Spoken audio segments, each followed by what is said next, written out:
Hello, and you're very welcome to episode 21 of The Fifth Court, a podcast on legal affairs presented by myself, Peter Leonard Barrister. And myself, Mark Tottenham, Barrister and editor of Decisis.ie. Mark, good to see you as always. 21 shows, is that the key in the door? Is that what they used to say? Yeah. Well, last week, Mark, you will recall, we had a wonderful discussion with retired Labour Court Chairman Kevin Duffy.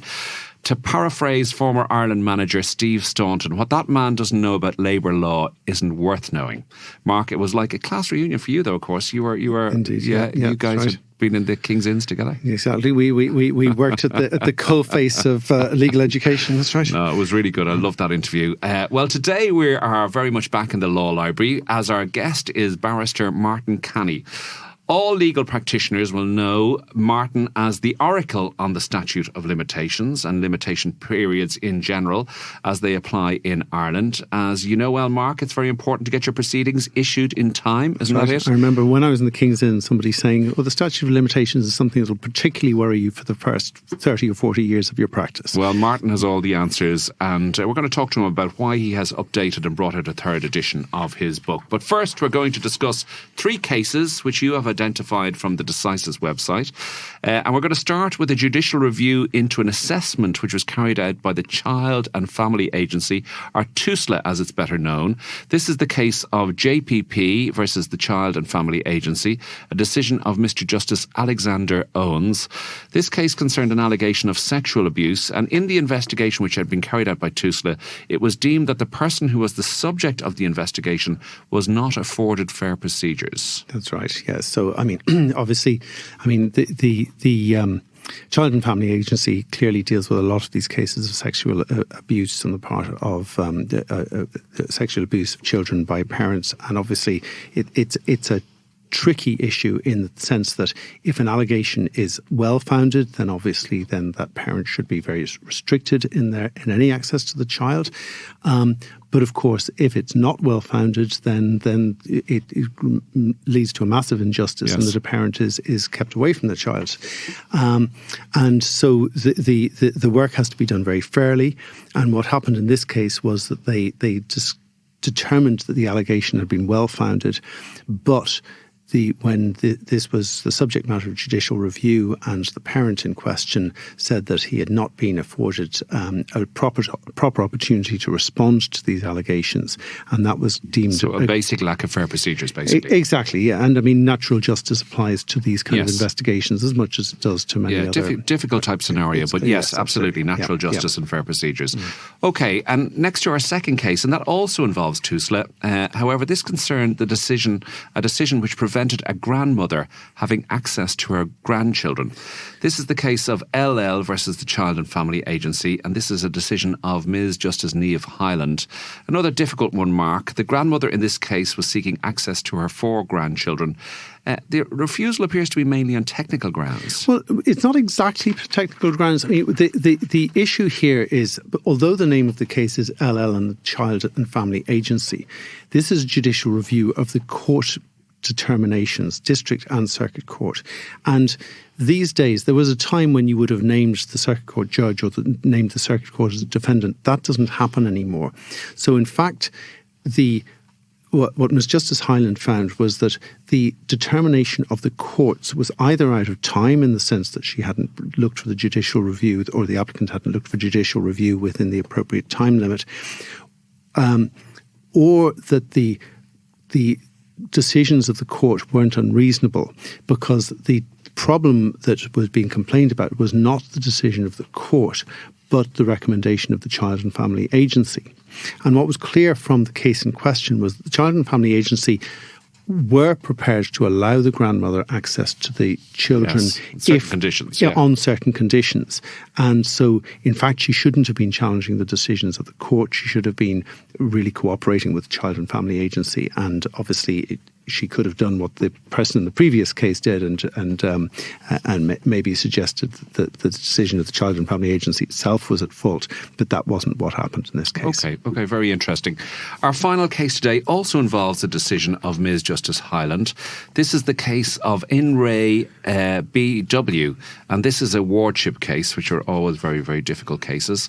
And the facts in this case are very challenging. It involved the transfer of a patient to a hospital in London for specialist eating disorder treatment. Yeah. This treatment apparently was not available in Ireland.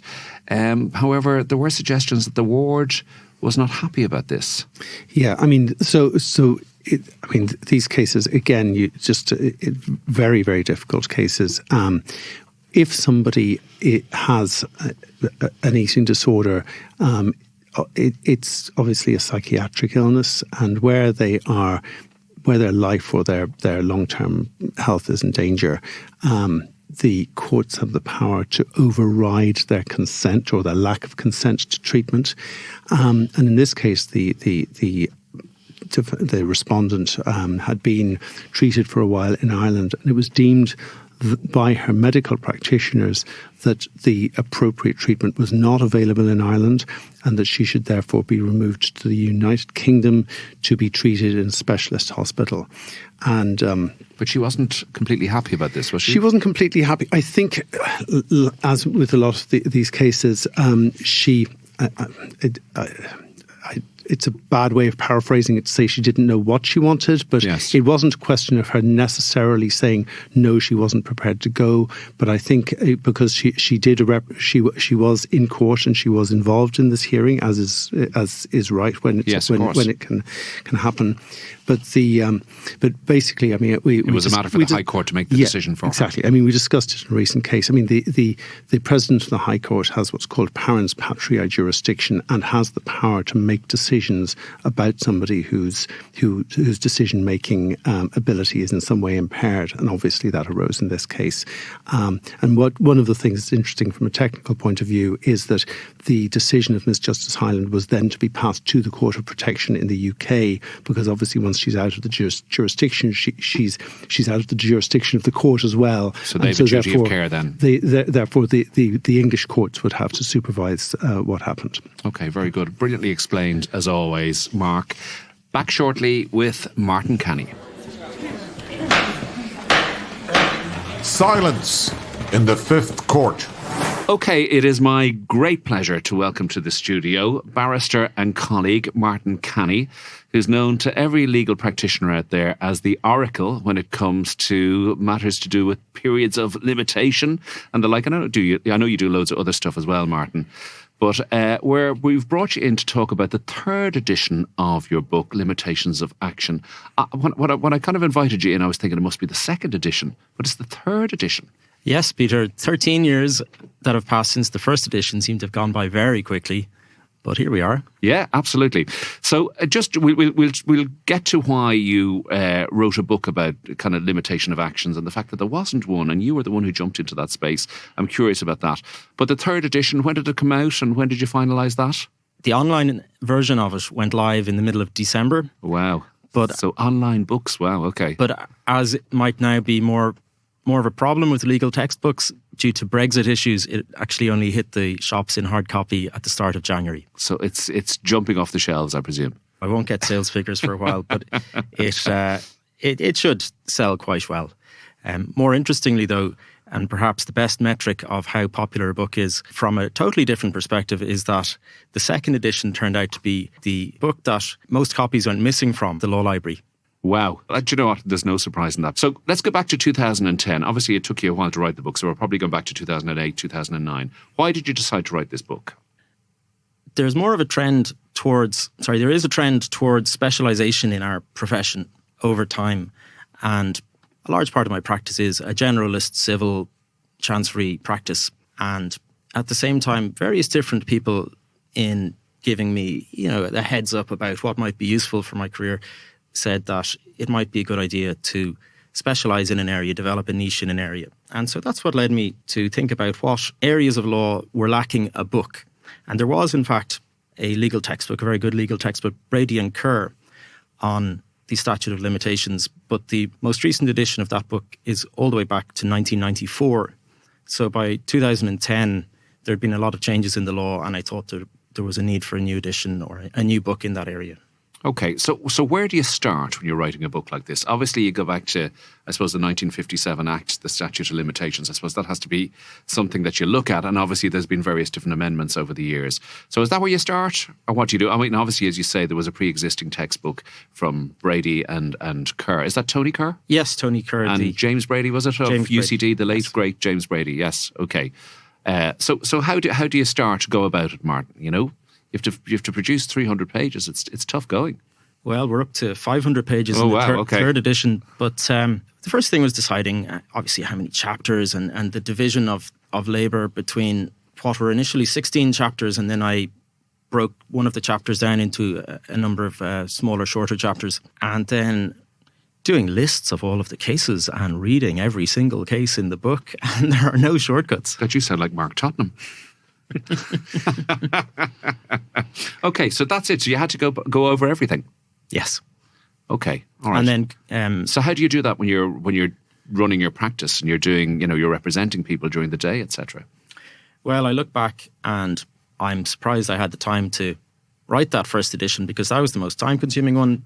Every single case was a new case to me, apart from a few that I'd read for different adverse possession cases or other cases where I'd some reason to read them before that.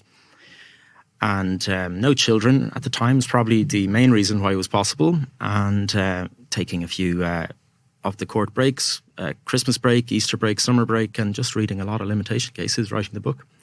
The second and third edition maybe took 3 to 6 months of reading up on the new cases. So they were more manageable in terms of the amount of time. But you get busier over time, and I have 3 children now, and they're all at primary school level, and I'm busier with my work. So September... I'm sure, like myself, they were very helpful in terms of reading the up-to-date case law. Well, and sitting on my lap and pressing buttons on the laptop and saying, "Daddy, does that look good now?" Yeah, I suppose I'm curious. You obviously, as Peter said, you had to choose to the area. I mean, one of the things that's funny about the Statute of Limitations is that it's one of the areas that the courts try to apply in a kind of black and white way, where sometimes you can sort of stretch things on the basis of, what should we say, if there's fairness or whatever, If somebody has a case one day and then the statutory period expires the next day, that's it. They no longer have a case. And do you think, are the courts tending to be a little bit more, are they trying to sort of keep that strict approach, or are they looking more towards a kind of means of overcoming that particular problem? Yes. So there are fixed limitation periods governing different types of cause of action. And the one which is invoked the most is the 2-year limitation period for a personal injuries action. And in that particular area, there is the ability to invoke some flexibility, and that's the date of knowledge provisions. If you didn't know you'd suffered a significant injury, or the causation between something that occurred and the injury, then there are reasons why the court is permitted to extend time. But in contractual cases and in non-personal injuries tort cases, there can be significant difficulties with the courts identifying obvious admitted wrongdoing and somebody who's only marginally out of time and finding their hands tied. I mean, I'm thinking in particular of the Toohey and Courtney case, where, I mean, somebody looking to sell a house discovered that there'd been, was certainly prima facie a case of negligence on the part of the solicitor when they bought the house, but because more than 6 years had passed, the court effectively said, well, the knowledge was available to you. But of course, if you're not a lawyer and you don't actually look through the title documents yourself, you don't know these things until it's brought to light by your conveyancing solicitor on sale. I mean, that seemed instinctively to be a very hard decision. Yes, there are some difficult distinctions that have to be drawn in that area. On the facts of Toohey and Courtney, so it was a situation where the plaintiff bought what he thought was a property, and in layman's terms, he owned the property after he bought it, but what he bought in reality was only the remainder, the last 60 or 70 years of a lease. And so at that point in time, it had a certain value, but if he was unable to expand it's still a reasonably long period of a lease, but expand it to a fee simple interest, it declines in value very rapidly. And so he shouldn't have paid what he actually paid. He had all of the facts from immediately after something went wrong, and he just didn't appreciate the significance of the facts. So it's not a great example, and it is the leading case in the entire area of non-personal injuries tort cases where there's a strict 6-year time limit to bring proceedings. But there's another principle that doesn't actually feature in the case, but it is relevant. It would have influenced the judge's thinking, which is that ignorance of the law is not an excuse. And so Mr. Toohey lost his case and he brought a constitutional challenge, and the courts held that it wasn't an unfair outcome that justified the court striking down the provision. What do you make of that decision? Sorry, Martin. It's correct on the facts, but there have been 2 more recent Supreme Court decisions which have raised other issues. Brandley v. Dean is a property damage case involving cracking in a building, and Cantrell v. AIB is investment products and investment advice gone wrong case in relation to what were called the Belfry funds. And in both of those cases, the Supreme Court, in one case McKechnie J, and in the other case Donald O'Donnell, still just before he was appointed Chief Justice, commented that Toohey v. Courtney may be open for re-argument before the Supreme Court. Okay, and can I just, before we get into this, is brilliant, we're getting into case law and it's really, really interesting. But can I just ask you the philosophical question? I mean, do we need limitation periods? I mean, if I have a problem with you, does it really matter, you know? I mean, it's all about the efficiency of the courts, I suppose. I mean, that's probably the primary function, and things have to be taken when people will know the evidence and will be aware of what has occurred. So there are obviously strong reasons why there should be limitation periods, but there can be huge unfairness in them. The proper ordering of society does require limitation periods. Now, there can be a lot of disagreement about where to draw the line. So in the 1900s, the original, the pre-Statute of Limitations 1957 statutory provisions we inherited from England, they had 20-year time limits for lots of things. And these were shortened over time to 6 years. And now the Law Reform Commission has suggested that we move to 2 years, but extendable on date of knowledge grounds. So these are all viable options. And there certainly seems to be a bit of impetus towards shortening the limitation period, but adding a date of knowledge extension. I mean, I suppose arising from Peter's question, what's curious is that in Ireland we have no limitation period for criminal actions, so that, you know, you can, as we all know, you can be tried for something that you did 20, 30, 40, 50 years ago, whereas if there was a civil action arising from that, that would be lost after whether it's 2 or 6 years, depending on the type of action. Yes, actually, one further point to answer Peter's question, which is that all professionals and people providing services on an economic basis, they have insurance to cover the losses, and they need to know how long they require insurance for, and yes, insurers need it's to hugely know practical, of course, how long they can be sued for. And 7 years insurance after you retire is a reasonably long period to have to pay for insurance, run-off cover. And then, Mark, your point about the criminal proceedings and prosecutions not having a time limit, that is a problem. So there is a gap in the Irish legislation. If you steal somebody's car and somebody only finds out where their stolen car is, in Ireland, after 6 years, the thief owns your car. In England, they have an extension of time that the thief doesn't own your car and can never own your car. And for personal injuries cases, in addition to the date of knowledge grounds, they have an ability to disapply the limitation period altogether for personal injuries actions if it's just and appropriate. The test is obviously a lot more nuanced than that. But there are cases where a rapist wins £1 million on the lottery, and then nobody had bothered suing him for damages because he lived in a council house or had no money or whatever other reasons. But now he suddenly has £1 million, and the victim sues him 10 or 20 years later, and there's no chance that he gets to keep the £1 million on limitation grounds. Okay, wow. Okay, and I'm thinking in terms of fraud as well. Is if you identify fraud, there's no limitation period there, really, is there? That's correct. So fraud or fraudulent concealment, the time limit starts to run again from or until you know or reasonably ought to have known about the fraud or the fraudulent concealment. Yes, so it's date of knowledge again. That's kind of the principle that's kind of governing all of this sort of stuff. But I suppose, again, going back to my philosophical pondering, I mean, recently we had the announcement in relation to Donald DeRochta, the famous DeRochta case that occupied so much court time over the years. And I mean, this went back to the early 70s. And now in 2023, well, 2022, a couple of months ago, the man was finally vindicated. You know, and I know there was huge kind of court considerations and constitutional considerations in relation to whether he was out of time or whether he should be allowed to bring proceedings, etc. I mean, the ultimate outcome would seem to justify a little bit of leniency in this area. Yes, and Ireland doesn't approach things in the same way, in my mind anyway, as the stereotypical German or Northern European who would say that these are the rules and this is how we apply the rules. In reality, in practice, there are lots of cases where there would be a statute of limitations defence open to a defendant, but they decide not to plead or rely upon limitation or to make an offer of settlement to avoid the bad publicity of a trial. Yes. So that does feature in the Irish legal system as well. And it does happen, doesn't it? I mean, I've had cases myself, personal injuries cases, where the defendants haven't pleaded the statute, even though they probably could have.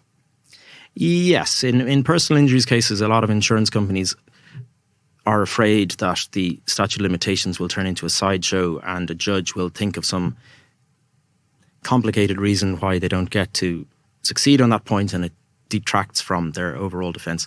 But in other higher profile cases, and I'm not thinking of any in particular, there are various almost class actions where the state or the relevant defendant would have had a limitation defence and then doesn't rely on it.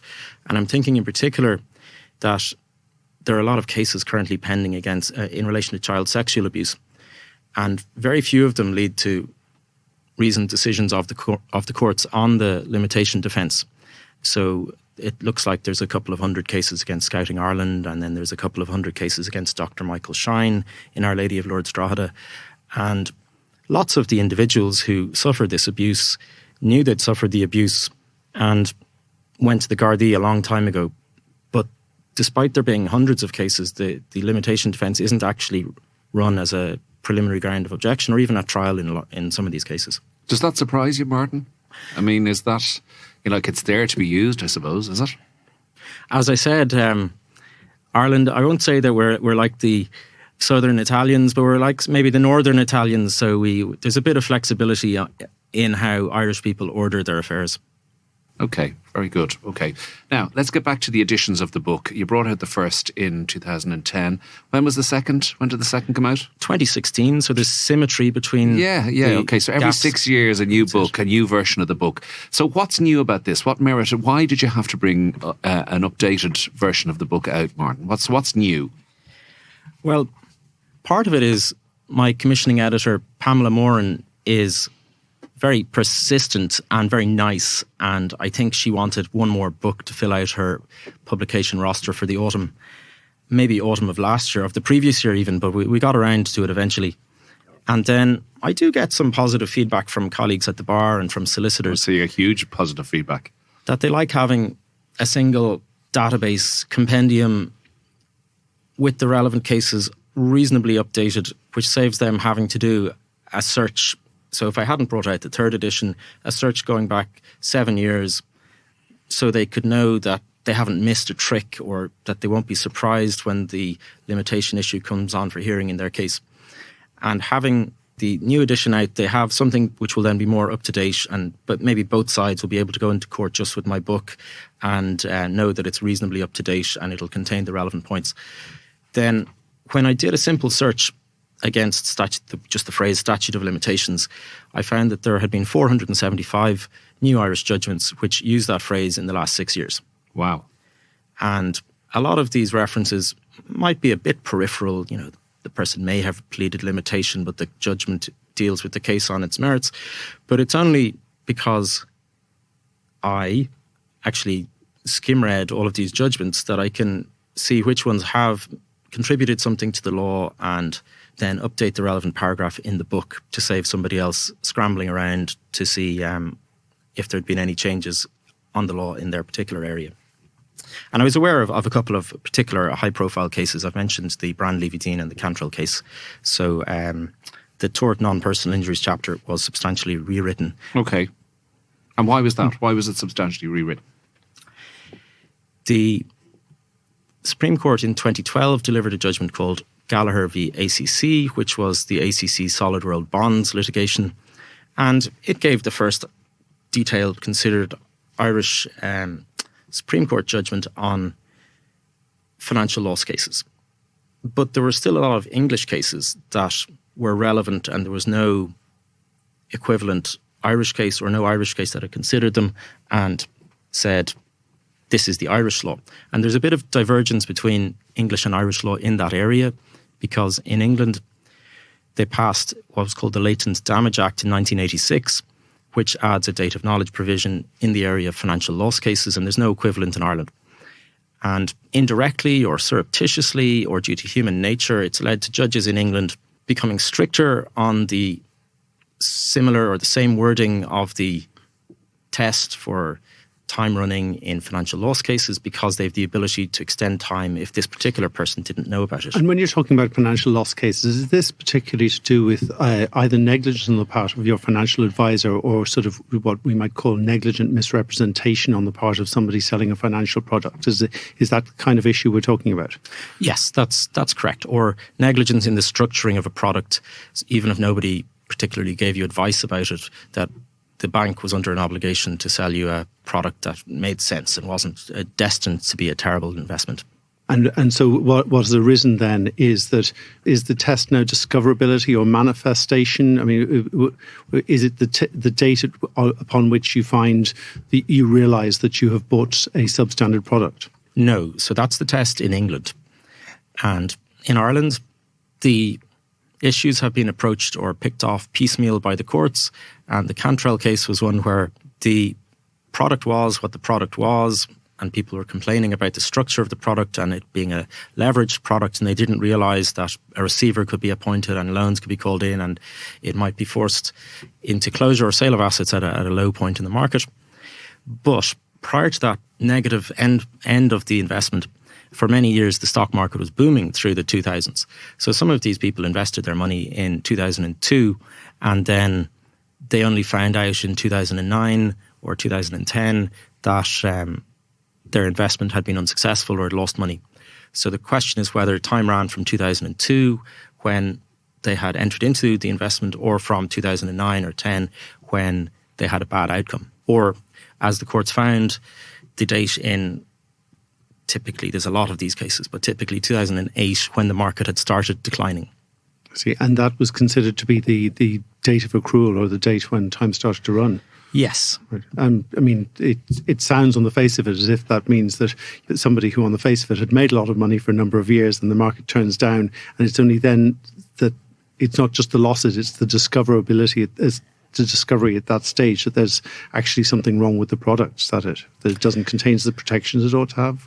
No, the courts have struggled with discoverability, and that was one of the arguments that was raised, that was pushed, that it was only when they discovered that, when they were told that financial year 2008, that the products had started losing money very rapidly.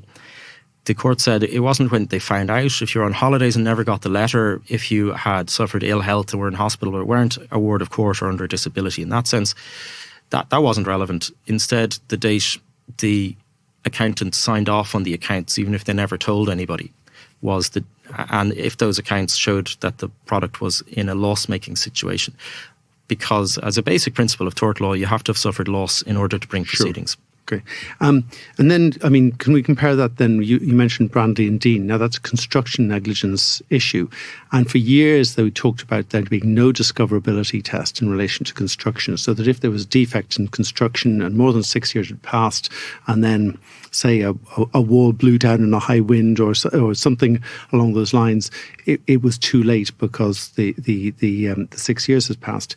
And then Brandley, they basically, although they kind of accepted there was no discoverability test, they then said that where the damage was manifest in the sense of capable of being discovered and capable of being proved, that was the test. Is that, can you draw the distinction between discoverability and that, or is that the discoverability effectively being accepted by the back door? Or is that the fifth secret of Fatima? So Brandley v. Dean is quite an unusual case in how it came before the Supreme Court and what the Supreme Court was asked to do and what it actually did. And I know I had a cup of coffee with Richard Lyons, who's for the plaintiff, between the Court of Appeal decision where he had succeeded in reversing the High Court judge who held the case with statute barred, and while he was thinking about what he'd say to the Supreme Court. And his focus was on retaining a sum of money for his clients so they could fix the crack in the wall, not on the statute of limitations points. And so in the best traditions of the bar, he ran as narrow an appeal as he could and succeeded in holding on to the money for his clients. The High Court judgment of Mr. Justice Kearns is very short. So it's quoted in full in the Supreme Court judgment of Mr. Justice McKechnie, and it's only about 1 page long. And the evidence given in the High Court was very net. There were only 2 witnesses of fact and no expert witnesses. And the plaintiffs had hired a building contractor to build 2 houses for them and an engineer to review the works and to certify compliance with the building regulations. And then they issued proceedings more than 6 years after the building had been completed, but they said less than 6 years after they first saw cracking in the walls. And Mr. Justice Kearns in the High Court said, no, the building was defective from when it had been finished, because as a matter of contract law and tort law and everything, the builder up until that date could have put extra concrete in or could be assumed to have had that ability. And then the fact that cracks were only noticed 9 months later isn't particularly relevant. But then when Mr. Justice McKechnie, who echoed Mr. Justice Ryan in the Court of Appeal, when McKechnie looked at it, he said, well, the evidence here was so net that the only evidence as to when damage had happened was the person who said, I saw cracks in the wall. And the defects in the foundation that wasn't deep enough or didn't have the wrong mix of materials, in and of itself wouldn't have been sufficient for somebody to have suffered recognisable damage that sets the clock running. It was only when the defects in the foundation caused damage to the walls which manifested itself with cracking. So in Brandley v. Dean, there was no difference between manifestation and discoverability, because it was assumed that the day the person saw the cracks in the walls, which were obvious cracks in a simple build of a house, was the same as the day the cracks occurred. Okay, brilliantly explained, Martin. And is that really, I mean, I'm curious when you say 450 cases that you saw had references to the Statute of Limitations, and that was your starting point to kind of update your book. Are we seeing, is that the sort of judicial reasoning we're seeing in these points, that whereby the Supreme Court in this effectively allowed an extension by bringing in the date of knowledge as opposed to the traditional view that was expressed by Justice Nicholas Kearns in the High Court? Is that, are we seeing that sort of reasoning from the court? Are the courts more open to sort of try and give the plaintiff the opportunity to bring their case? It's funny how people assimilate information, and the wisdom of crowds is a phrase that comes to mind. And I can see from the questioning from both of you and the wonderful questioning, astute questioning, that there is a view that discoverability has de facto been introduced as a test, and that it's not a case of the poor individual will be told that there was a crack they couldn't see right behind the chimney and therefore time's running. And in truth, there are very few cases where that finding is made, that there's a big crack, you didn't know about it, but that's tough luck because discoverability isn't the test. So it's not that judges are paying lip service to the precise formulation of Mr. Justice McKechnie, but that in a human way, the judges apply the test in a way that the wrongdoer ends up footing the bill. Okay, Martin, this has been really, really, really interesting, really good. Okay, well, we've talked about your book and the 3rd edition of your book. Now we want to try and talk about another book. So you know the question. Are there any other legal books other than your own wonderful book that you'd like to recommend to our listeners? Yes, indeed. So I listened to your podcast with Frank Buttimer a few weeks ago, and that was really very entertaining and it was informative. And he referred to The Trial by Franz Kafka. And then he referred to a different movie, a civil action. So that had me thinking that The Trial by Franz Kafka is actually probably my favourite legal book, and it's quite a weird book in its own way. And a man is woken up at dawn and he's accused of something and he doesn't know. Joseph K. So I recommend people read that book if they want to get a little taste of Franz Kafka.